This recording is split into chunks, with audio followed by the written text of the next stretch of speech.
Hi friends, എല്ലാവർക്കും ഗ്രീനാസ്കിച്ചനിലേക്ക് സ്വാഗതം. ഇന്ന് ഞാൻ ഓണമൊക്കെ ആയതുകൊണ്ട് ഒരു പായസത്തിൻ്റെ റെസിപ്പി ചെയ്യാമെന്നാണ് വിചാരിക്കുന്നത്. വളരെ ഈസി ആയിട്ട് ഉണ്ടാക്കിയെടുക്കാൻ പറ്റുന്ന, അതുപോലെ നല്ല ടേസ്റ്റിയും അധികം ചിലവൊന്നും ഇല്ലാത്തൊരു ചെറുപയർ പരിപ്പ് പായസത്തിൻ്റെ റെസിപ്പിയാണ് ഞാനിപ്പോൾ കാണിക്കാൻ പോകുന്നത്. അപ്പോൾ നമുക്ക് വീഡിയോയിലോട്ട് പോകാം. അപ്പോൾ ചെറുപയർ പായസം ഉണ്ടാക്കാൻ വേണ്ടി ഞാനിപ്പോൾ ഇവിടെ 2 കപ്പ് ചെറുപയറിൻ്റെ പരിപ്പ് എടുത്തിട്ടുണ്ട്.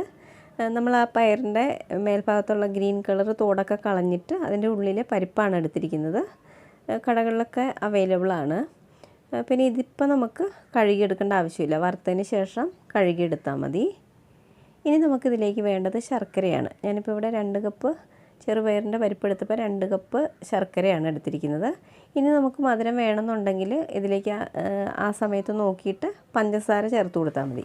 നമ്മൾ കൂടുതൽ ശർക്കര അങ്ങോട്ട് എടുത്തിട്ടുണ്ടെങ്കിൽ നമ്മുടെ പായസത്തിന് കൂടുതൽ ശർക്കരയുടെ ഒരു ടേസ്റ്റ് ആയിരിക്കും കിട്ടുന്നത്. അതുകൊണ്ട് ബാക്കി വേണ്ട മധുരത്തിനനുസരിച്ച് പഞ്ചസാര ചേർത്ത് കൊടുത്താൽ മതി. ഇനി നമുക്കിതിലേക്ക് വേണ്ടത് തേങ്ങാപ്പാലാണ്. അപ്പം ഞാനൊരു വലിയ തേങ്ങയുടെ 1-ാം പാലും എടുത്തിട്ടുണ്ട്, 2-ാം പാലും എടുത്തിട്ടുണ്ട്. 1-ാം പാൽ ഒരു 2 കപ്പും 2-ാം പാൽ ഒരു 3 കപ്പും എടുത്തിട്ടുണ്ട്.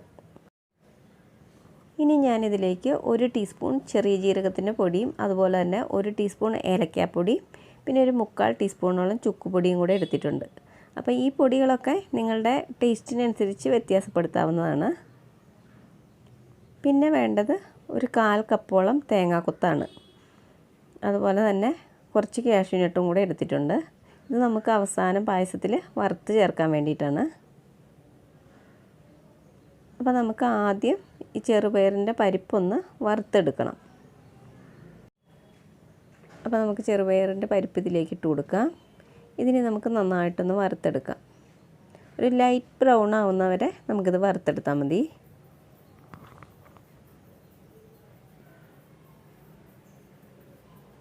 ഇതിപ്പോൾ ആയിട്ടുണ്ട്. ഇനി നമുക്ക് തീ ഓഫ് ചെയ്യാം. അതിനുശേഷം നമുക്ക് ഉടനെ തന്നെ ഇത് പാത്രത്തിൽ നിന്നും മാറ്റാം. ഇനി ഞാനൊരു കുക്കർ അടുപ്പത്ത് വെച്ച് കൊടുത്തിട്ടുണ്ട്. അപ്പോൾ ഇതിലേക്ക് നമ്മൾ കഴുകി വെച്ചിരിക്കുന്ന ചെറുപയറിൻ്റെ പരിപ്പ് ഇട്ട് കൊടുക്കാം.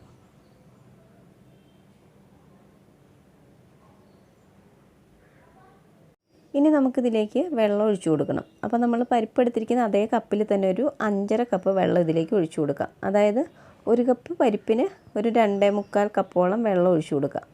2 കപ്പ് പരിപ്പിന് 5.5 കപ്പ് വെള്ളം ചേർത്ത് കൊടുക്കാം. ഇതിന് നമുക്ക് അടച്ച് വെച്ചിട്ട് ഹൈ ഫ്ലെയിമിൽ 1 വിസിലും അതുപോലെ മീഡിയം ഫ്ലെയിമിൽ ഒരു 2 വിസിലും വരുന്നവരെ വേവിച്ചെടുക്കാം. അപ്പോൾ നമുക്കൊന്ന് വെയിറ്റ് ചെയ്യാം. ഈ സമയത്ത് നമുക്കിതിലേക്ക് വേണ്ടുന്ന ശർക്കര ഒന്ന് മെൽറ്റ് ചെയ്തെടുക്കാം. അപ്പോൾ ഒരു 2 കപ്പ് ശർക്കര ഇട്ട് കൊടുത്തിട്ടുണ്ട്. ഇതിലേക്ക് നമുക്കൊരു 1/2 കപ്പ് വെള്ളവും കൂടെ ഒഴിച്ച് കൊടുത്തിട്ട് ഇത് നന്നായിട്ടൊന്ന് മെൽറ്റ് ചെയ്തെടുക്കാം.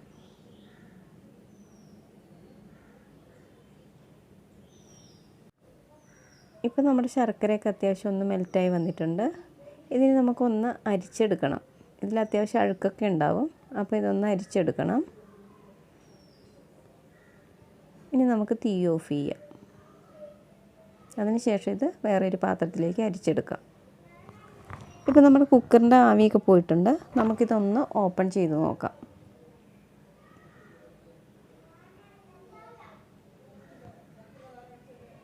ഇപ്പം നമ്മുടെ ചെറുപയറിൻ്റെ പരിപ്പൊക്കെ നന്നായിട്ട് വെന്ത് വന്നിട്ടുണ്ട്.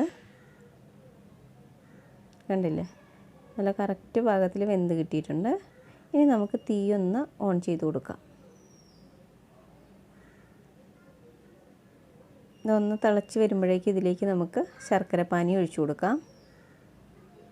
അതിന് ശേഷം ഇത് നന്നായിട്ടൊന്ന് മിക്സാക്കി കൊടുക്കാം. ഇനി നമുക്ക് മധുരം വേണമെങ്കിൽ ഇതിൽ പഞ്ചസാര ചേർത്ത് കൊടുത്താൽ മതി.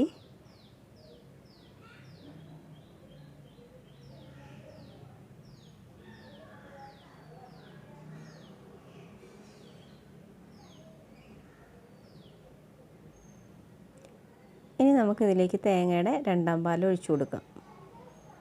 ഇതിന് നന്നായിട്ടൊന്ന് മിക്സാക്കി കൊടുക്കാം. ഇതിനി ഒന്ന് തിളച്ച് വന്നോട്ടെ. ഇതിപ്പോൾ അത്യാവശ്യം നന്നായിട്ടൊന്ന് തിളച്ചിട്ടുണ്ട്.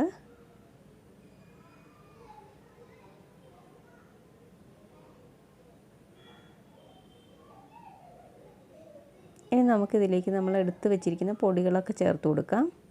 അതിനുശേഷം ഇത് നന്നായിട്ടൊന്ന് മിക്സാക്കി കൊടുക്കണം. ഇനി നമുക്കൊരു 3-4 മിനിറ്റ് ഇത് നന്നായിട്ടൊന്ന് തിളപ്പിച്ചെടുക്കണം. അതിലെ ആ വെള്ളമൊക്കെ ഒന്ന് വറ്റി വരണം. അതുപോലെ നമ്മൾ ഇട്ടിരിക്കുന്ന പൊടികളൊക്കെ ഇതിലേക്ക് നന്നായിട്ടൊന്ന് പിടിച്ചു വരണം.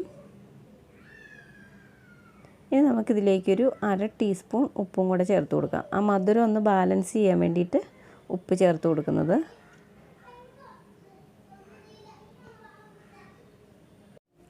ഇപ്പം നമ്മുടെ പായസമൊക്കെ ഒന്ന് തിളച്ച് കുറുകി വന്നിട്ടുണ്ട്. ഈ സമയത്ത് നമുക്ക് തീ ഒന്ന് കുറച്ച് കൊടുക്കാം. അതിനുശേഷം തേങ്ങയുടെ 1/4 പാൽ ഇതിലേക്ക് ചേർത്ത് കൊടുക്കാം. 1/4 പാൽ ചേർക്കുന്ന സമയത്ത് ഇതുപോലെ ഇളക്കി കൊടുത്തിട്ട് വേണം ചേർത്ത് കൊടുക്കാൻ. അല്ലെങ്കിൽ നമ്മൾ ചൂട് പായസത്തിലേക്ക് പാലൊഴിച്ച് കൊടുക്കുമ്പോൾ പിരിഞ്ഞു പോകാൻ ചാൻസ് ഉണ്ട്. നന്നായിട്ടൊന്ന് ഇളക്കി മിക്സ് ചെയ്യാം. ഇത് ജസ്റ്റ് ഒന്ന് ചൂടായാൽ മതി. അപ്പോഴേക്കും നമുക്ക് തീ ഓഫ് ചെയ്യാം. തിളക്കേണ്ട ആവശ്യമൊന്നുമില്ല. പിന്നെ ഞാനിതിലേക്കൊരു 3 ടേബിൾ സ്പൂൺ പഞ്ചസാരയും കൂടെ ചേർത്തിട്ടുണ്ട് കേട്ടോ. എനിക്ക് മധുരം നോക്കിയപ്പോൾ കുറച്ച് കുറവ് പോലെ തോന്നി. അതുകൊണ്ട് ഞാൻ കുറച്ച് പഞ്ചസാരയും കൂടെ ചേർത്തിട്ടുണ്ട്. ഇപ്പം നമ്മുടെ പായസം ഇവിടെ റെഡി ആയിട്ടുണ്ട്. ഇതിനി നമുക്ക് അടുപ്പിൽ നിന്ന് ഒന്ന് മാറ്റി വയ്ക്കാം. ഇനി നമുക്കിതിലേക്ക് കാഷ്യൂനട്ടും അതുപോലെ തന്നെ തേങ്ങാക്കൊത്തും ഒന്ന് വറുത്ത് കോരിയിടണം. അപ്പോൾ ഒരു 2 ടേബിൾ സ്പൂൺ നെയ്യ് ഇതിലേക്ക് ഒഴിച്ചു കൊടുക്കാം. ഇതൊന്ന് മെൽറ്റായിട്ട് വന്നോട്ടെ. ആദ്യം നമുക്കിതിലേക്ക് തേങ്ങാക്കൊത്തിട്ട് കൊടുക്കാം. ഇനി നമുക്കിത് നന്നായിട്ടൊന്ന് വറുത്തെടുക്കാം.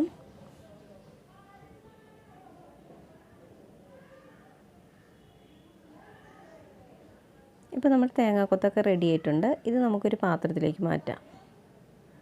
അടുത്ത് ഇനി നമുക്ക് കാഷ്യൂനട്ടും കൂടെ ഇതുപോലെ നന്നായിട്ടൊന്ന് വറുത്തെടുക്കാം. ഉണക്കമുന്തിരി ഉണ്ടെങ്കിൽ അതും കൂടി ഈ സമയത്ത് നമുക്ക് വറുത്തെടുക്കാം. ഇതിപ്പോൾ റെഡി ആയിട്ടുണ്ട്. ഇനി നമുക്ക് തീ ഓഫ് ചെയ്യാം.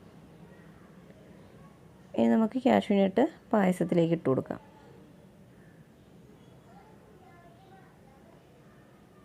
ഇതിൻ്റെ കൂടെ ഉണ്ടായിരുന്ന നെയ്യും കൂടെ ഒഴിച്ചു കൊടുക്കാം. ഇനി നമുക്ക് തേങ്ങാക്കൊത്തും കൂടെ ചേർത്ത് കൊടുക്കാം. ഇതിന് നമുക്ക് നന്നായിട്ടൊന്ന് മിക്സാക്കി കൊടുക്കാം. ഇനി ഈ പായസം ഇരിക്കുന്തോറും കുറച്ചുകൂടെ നന്നായിട്ട് കുറുകി വരും. പായസമൊക്കെ ഒന്ന് ഇരുന്ന് കുറുകിയതിന് ശേഷം കഴിക്കാനായിരിക്കും കൂടുതൽ ടേസ്റ്റ് കിട്ടുന്നത്. ഇപ്പം നമ്മുടെ ഈസി ആയിട്ടുള്ള ചെറുപയർ പരിപ്പ് പായസം ഇവിടെ റെഡി ആയിട്ടുണ്ട്. ഇതിനി നമുക്ക് അടച്ചു വയ്ക്കാം. അപ്പോൾ നിങ്ങൾക്ക് ഈ വീഡിയോ ഇഷ്ടപ്പെട്ടിട്ടുണ്ടെങ്കിൽ ഒന്ന് ലൈക്ക് ചെയ്യണം. അതുപോലെ പുതിയതായിട്ട് എൻ്റെ ചാനൽ കാണുന്നവരുണ്ടെങ്കിൽ ഒന്ന് സബ്സ്ക്രൈബ് ചെയ്തിട്ട് സപ്പോർട്ട് ചെയ്യുക. അപ്പോൾ മറ്റൊരു വീഡിയോയുമായി കാണുന്നവരെ ബൈ.